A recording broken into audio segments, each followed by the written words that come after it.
మోతీలాల్ సరైన సమయంలో సరైన నిర్ణయం తీసుకున్నాడు. అయితే ఆయనకు తెలియని విషయం ఒకటి ఉంది. శంకర్లాల్ దృష్టి ఇప్పుడు విమలపై కాకుండా ఆస్తిపై ఉంది. డబ్బు కోసం ఉన్మాదిలా మారిన అతను ఏం కుట్ర పన్నాడు? కూతురి కోసం ఆ తండ్రి చేసిన సాహసమేంటి? ఏళ్ల కిందట జరిపిన నిశ్చితార్థం సమస్యను వదిలించుకోవడానికి రాజస్థాన్లోని కైలాస్ నగర్ వెళ్లింది మోతీలాల్ ఫ్యామిలీ.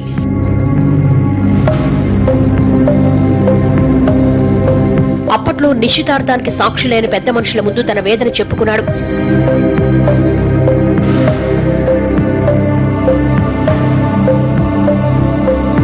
శంకర్లాల్ వచ్చిన తేడా, దెబ్బతిన్న వ్యాపారం, అడ్డదారులు తొక్కడం అన్ని చెప్పాడు.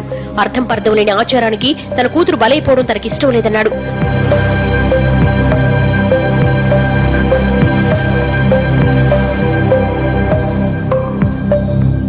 మోతీలాల్ అర్థం చేసుకున్న ఊరి పెద్దలు చిన్నప్పటి నిశ్చితార్థాన్ని రద్దు చేయడానికి ఒప్పుకున్నారు. అందుకోసం అపరాధ రుసుంగా 12,500 రూపాయలను పెళ్లికొడుకు కుటుంబానికి చెల్లించాలన్నారు.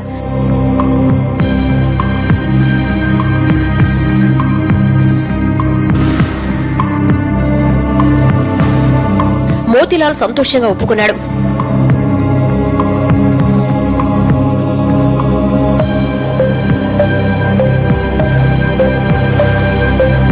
ఈ తీర్పుతో మోతీలాల్ ఫ్యామిలీకి మానసిక ప్రశాంతత దొరికింది. శంకర్లాల్ కు మాత్రం పెద్దల తీర్పు తీవ్ర అశాంతి కలిగించింది.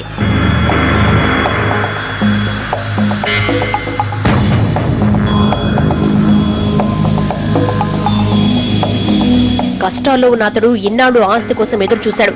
విమలతో పెళ్లై డబ్బొస్తే జల్సాగా బతకొచ్చనుకున్నాడు.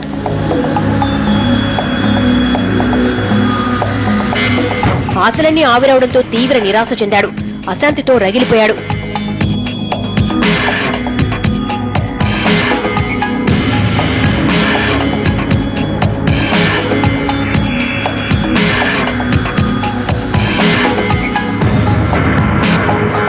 తనను తాను నిగ్రహించుకోలేకపోయాడు.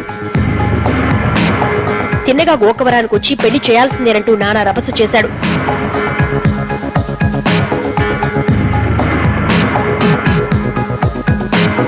నీకు మాకు సంబంధం లేదని మోతీలాల్ మొహం మీదే చెప్పాడు.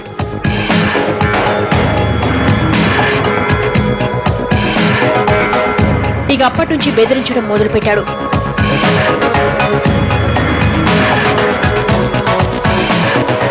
ఫోన్లో చేసే హెచ్చరికలకు మోతీలాల్ కు చెమట్లు పట్టేవి. క్షణక్షణం అతన్నే తలుచుకునేలా ఉండేవి శంకర్లాల్ మాటలు.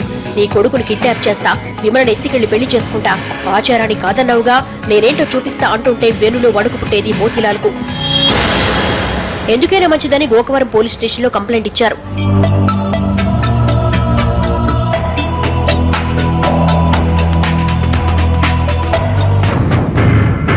అయినా వాళ్లను వదల్లేదు. ఫోన్లో బెదిరించడం కంటే విమలను ఎత్తుకొచ్చి పెళ్లి చేసుకుంటే ఖచ్చితంగా మోతీలాల్ దారికొస్తాడని ప్లాన్ వేశాడు.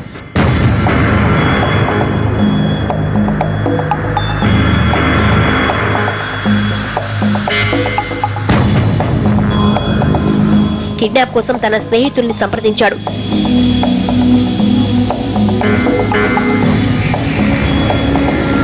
రఘుసింగ్, శశిధర్, మురళీకృష్ణ, సయ్యద్ గౌస్ భాషా, షేక్ మురద్ భాషా, అజద్ పఠానీ చేతులు కలిపారు.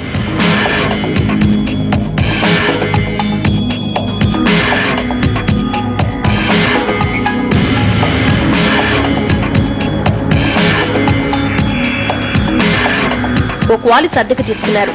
డ్రైవర్ కృష్ణరాజు, క్లీనర్లు జాన్ భాషా, సన్నీతో కలిపి 10 మంది కడప నుంచి గోకవరం బయలుదేరారు. ఎవరికీ అనుమానం రాకుండా మొదట రాజమండ్రికి వెళ్లారు. అయితే శంకర్లాల్ ఆలోచన వేరు, అతని స్నేహితులు అనుకుంటున్నది వేరు. విమలను కిడ్నాప్, పెళ్లే కాదు అడ్డొస్తే మోతీలాల్ను చంపేయాలని కూడా డిసైడ్ అయ్యారు. గోకవరంలోని మోతీలాల్ ఇంటి దగ్గర రెక్కీ చేశారు.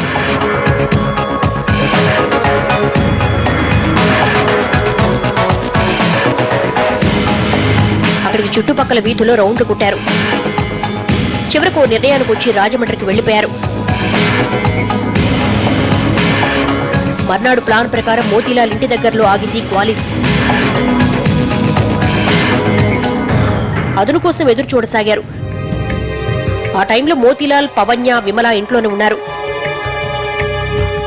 వాళ్ళిద్దరికి ఏదో చెప్పి మోతీలాల్ బయటికెళ్లాడు.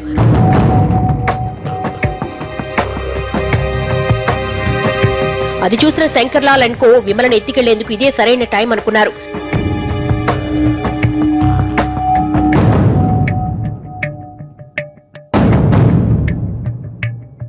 అంతలోనే మోతీలాల్ మళ్లీ ఇంటికొచ్చాడు. శంకర్కి కోపం పెరిగిపోయింది. ఏమైనా కానీ అనుకుంటూ క్వాలిస్ దిగాడు. మిగతా ఫ్రెండ్స్ లోపలే ఉండమని చెప్పి రఘు సింగ్ ను తీసుకుని ఆ ఇంట్లోకి వెళ్లాడు.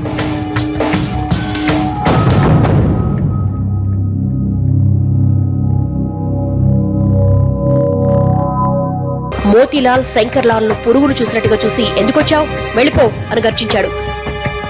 అయితే శంకర్ డ్రామా ఆడాడు. మోతీలాల్ పవన్య ముందు వినయంగా నటించాడు. నన్ను నమ్మండి, నేను మారిపోయాను, విమలను పెళ్లి చేసుకుని బుద్ధిగా వ్యాపారం చేసుకుంటాను అన్నాడు.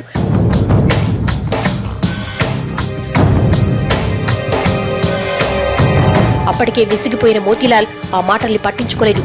బయటికి పో అని కోపడ్డాడు.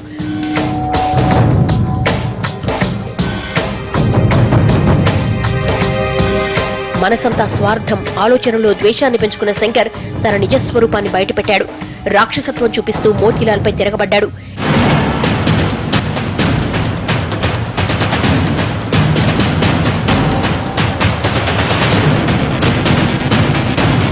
ఇద్దరి మధ్య తీవ్ర పెనుగులాట జరిగింది. నిలువెల్లా విషం నింపుకున్న శంకర్ కత్తితో మోతీలాల్ పై దాడి చేశాడు.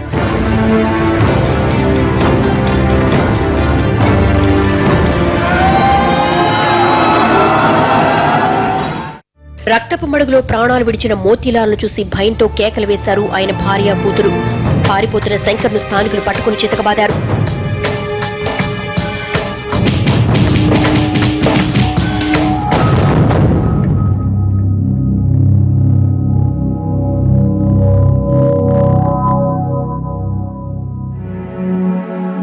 కూతురి బంగారు భవిష్యత్ కోసం ఓ దుర్మార్గుడి చేతిలో తన సొంతింట్లో పవన్య, విమల ముందే నేల కొరిగాడు మోతీలాల్.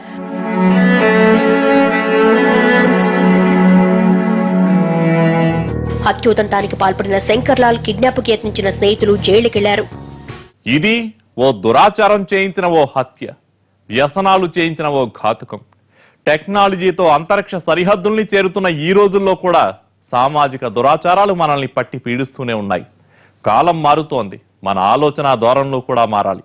బాల్య వివాహాల తంతును అందరం ఖండించాలి. మనలో వచ్చే మంచి మార్పే మన సమాజాన్ని మరింత ముందుకు తీసుకెళ్తుంది. ఇది ఇవాల్టి క్రైమ్ ఫ్యాక్టర్. రేపటి ఎపిసోడ్లో మరో వాస్తవ గాథను చూద్దాం.